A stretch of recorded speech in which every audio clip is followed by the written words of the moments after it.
মিজানুর রহমান আজহারী মাহফিলে একটা গজল বলেছিলেন। সেই গজলটি আমার অনেক ভালো লেগেছিল। আজকে আপনাদের সাথে শেয়ার করব, আশা করি আপনাদেরও ভালো লাগবে।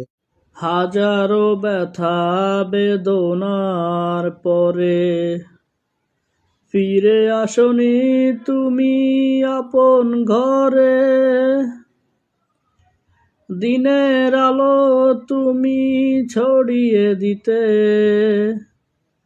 চলে গেলে মদিনায় মক্কা ছেড়ে। হে রাসূল, তোমাকে ভুলি আমি কেমন করে। হে রাসূল, তোমাকে ভুলি আমি কেমন করে। আপনাদের যদি কোনো গজল ভালো লেগে থাকে তাহলে অবশ্যই আমাকে কমেন্ট বক্সে জানিয়ে দিবেন।